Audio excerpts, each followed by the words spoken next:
Alrighty, this is Coach Luther at South Pontotoc Middle, and today we're going to talk about some social reforms. It's Standards 8.7.4. I hope everybody's doing well during the quarantine. I know things are different. I hope you're having some good family time. But even though it's not like we are used to, we still got to try to continue the learning process. So today we are going to be discussing some reforms. Like I said, I've got a little PowerPoint, and when we think of the word reform, we should think of change. We should think of that something is maybe broken or not as good as it could be, and we want to reform that or change that to make it better.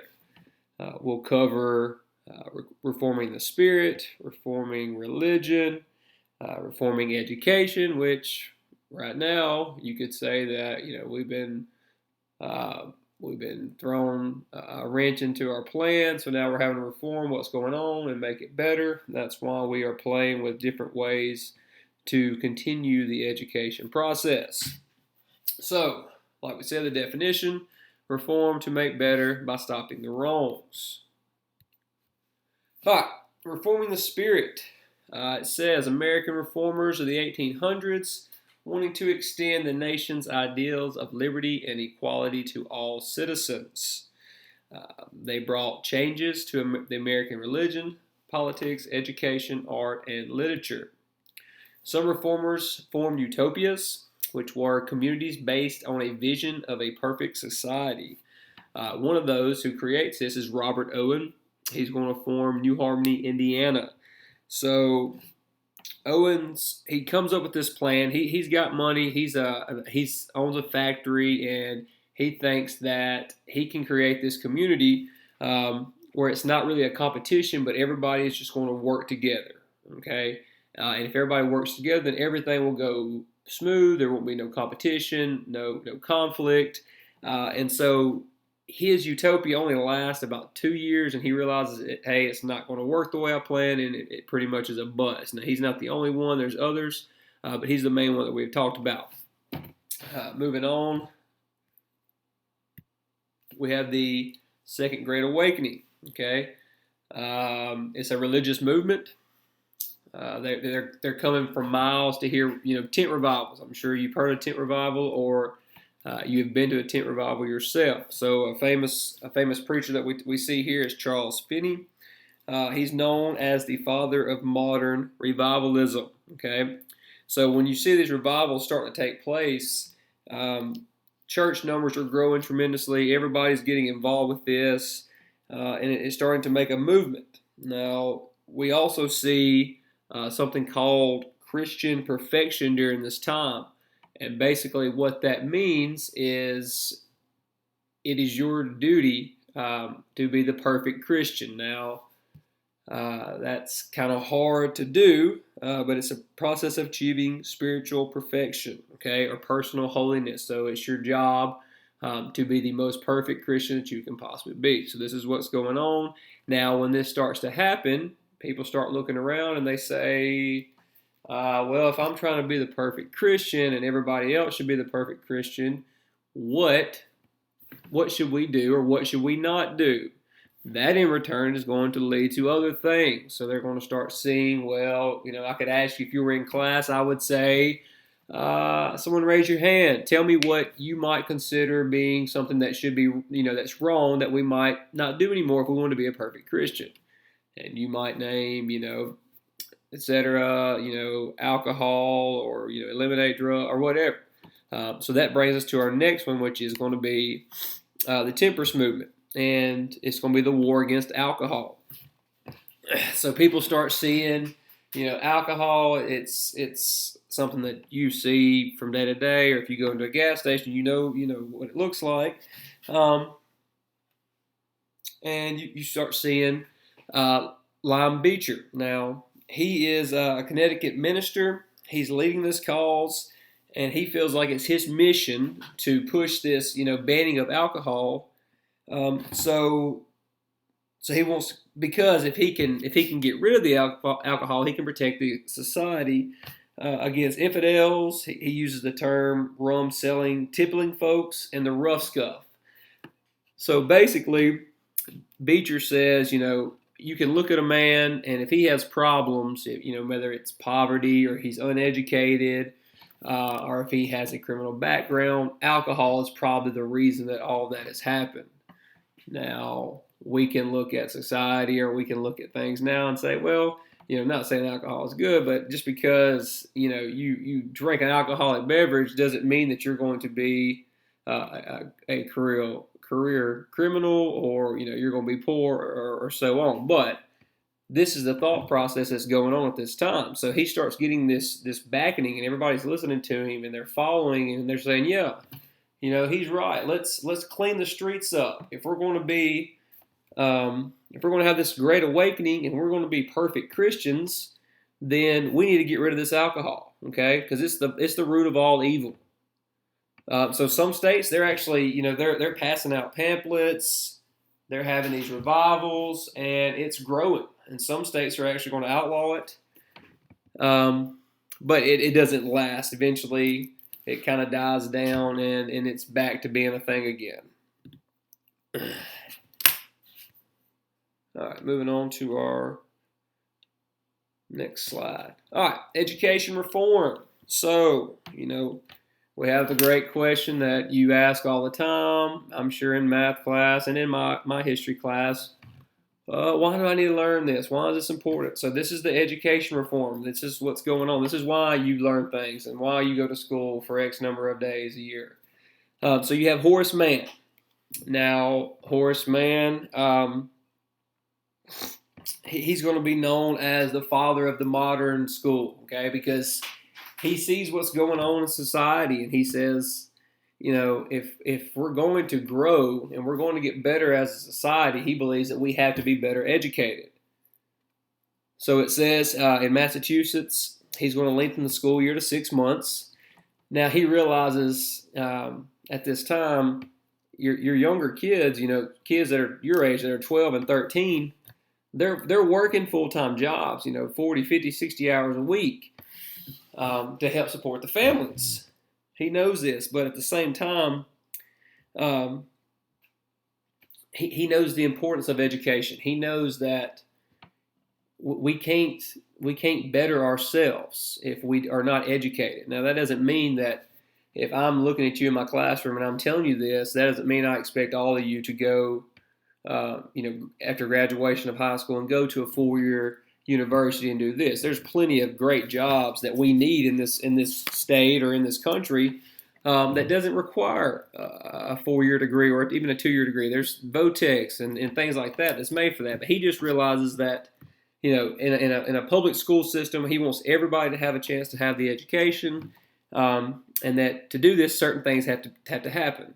Like the slide says, one of those is he's going to improve the curriculum that schools are offering. He's also going to double teacher salary. So you look at that, and I would say, what would be the pros of doubling teacher salary? I would give you about a minute, and I would say, okay, so-and-so, what's your reasoning? And what I hope to get would be, at this time, teachers not getting paid hardly anything. But if we're doubling it, that would be more appealing to others. So more educated people would say, hey, I'll be a teacher now. They've raised the increase, and when you think better educated teachers, usually the end result is you're going to get a better education for the student. And also, like it says, better training for teachers. So previously to this, we can go ahead and assume that teachers really didn't have a lot of training. They were just kind of your average person and brought into the room and say, hey, just go teach these children something. And now you know that that's not the way that our system works today. Teachers, they have to go get a degree. They have training for this and help for this. And that's, how we believe our system is working a whole lot better than back then. But at this time, Horace Mann is making just great leaps for the educational system. And real quickly, I will flip over to a report. This is out of a lecture of Horace Mann, and it's talking about schoolhouses and things of that nature. And it says schoolhouses as well as churches are still erected without proper means of ventilation. Seats are still arranged without reference to the eyesight of the children. Your examination of school teachers are still imperfect. Let's see. So it's talking about how important certain ways the classroom is set up and ventilation, and that's things that you might not notice, but as educators, we still get training on where your podium should be, or where how your desk in your room should be set up. And the reason there's a reason for all that, and it goes back to Horace Mann starting this, and it's things for us where we're taught to be in the eyesight. That's why we stand in the front of the room, up in the middle where everybody can see, and then we walk around. We've got our desk arranged where they're in a visual sight of us or the board or things like that. In my room, you talk about the ventilation. My thought on that is if you've had me, I keep my room really cold, and it's not because I burn up all the time. It's because I think if I keep it, at 67 or 68 degrees, it's going to give you a little chill. And by doing that, it's going to keep you awake. You're awake, you're listening, you're focusing, you're answering questions. So things like that. Other things he talks about is the proper lighting. Too dim, you're going to be, you're not going to be as aware of what's going on. You might start getting them eyes a little closed, things like that. So Horace Mann, he's the one that's starting all this. It's getting the ball rolling for the educational system. He's talking about how schools should be free. We have the public system today that you're all allowed to go to. Everybody has a chance to get an education. So he's talking about that, how tax dollars that that your parents and everyone else pay, that goes, a percentage of that's going to go to funding the school and making sure it's up to date and things like that. Teachers should be trained. That's a big one. You don't want somebody off the street that's never been in this field, who's never had no experience or no training in this field, to get up there. I know you parents don't want just some person you just pick up on the side of the road to be the one that's teaching their children, okay? And children should be required to attend school. It is a law. You have to have an education, okay? We think, which is a good, a point, that our society, our state, our country is better off if you have some form of education. And then you're not, you don't have any kind of learning or anything like that. We don't think you're the best that you can be. All right, so then we take it a step further. We've talked about the normal public school. Now we're talking about colleges. It says many new colleges and universities were built. Some allowed women and African Americans. The big percentage of these colleges at this time, they're going to be still men only. Okay. Now you will have some exceptions. We have Oberlin College in Ohio. It admitted women and African Americans. Mount Holyoke. It was opened by Mary Line in Massachusetts, and it was the first permanent women's college in America. Ashman Institute, later called Lincoln University, was the first college for African Americans. So these are big strides. We're seeing that, yes, the education system's starting to be in place, the public education. Now let's start pushing this higher learning. You have the chance to go to college, and you can get either more learning. Like we said earlier, that's not nothing I'm going to push on you, because I know there's 1,000 jobs out there that need to be filled that do not require higher education learning. But if you choose to do this, you have the option. Then it went on to teaching people with disabilities. Okay, so we talk about Thomas, excuse me if I don't pronounce this right, Gallaudet. He educated the hearing impaired. So basically, the story behind Thomas is he is at a family member's house, and he looks out the window and he sees his kinfolks playing in the yard, and there's a little girl there that they're not playing with. So he goes outside to investigate. It turns out that she is deaf, okay? And at this time, there's no schools in America for the impaired, the deaf, okay? So he's going to go overseas. He's going to end up in France, and he picks up on there's schools there, and he goes and learns, and he picks up on sign language. and he's going to come back and he's going to start opening schools for the deaf using sign language. Now, Dr. Samuel Gridley, educated the visually impaired, he is going to start creating books with real large letters that have a raise on them, rising on them, and you can use your finger and fill the letters, and you'll be able to tell what that letter is. Now we use the word Braille, and he's going to be responsible for that. Miss Dix, she educated the public about the conditions of prisoners and the mentally ill. So basically, she's trying to reform prisons, and she goes in and she sees how bad the conditions are. They've got people just chained to the walls. There's no heat in these rooms during the winter. And then you have mentally ill who have not even committed crimes, but they're still in prisons and are treated like they're prisoners because there's not a place for them. Okay, so she's going to do great works with that on getting these mentally ill help and changing the conditions of these prisons. All right, we see cultural trends. We talk about transcendentalists, and basically what they believe is religions and political parties have corrupted the purity of an individual. That everyone should just kind of listen to that inner voice, your conscience, and that's what you should go by. You shouldn't be corrupted by religion, and you shouldn't be corrupted by politics. You should be your own person. You should be self-reliant. Okay. And we have some writers and some poets of this time, Fuller, Emerson, Whitman, etc., who are doing this, and they're kind of called outlaws, you would say. They believe in civil disobedience, which basically means if there's a law in place that they don't agree with it, that they just break that law. And the example here is Thoreau, who refused to pay his taxes during a war. You had the Mexican War, and he decided he was not going to pay the taxes. He was not in favor of the war, and he spent time in jail for that. And our last one, this is just reflection.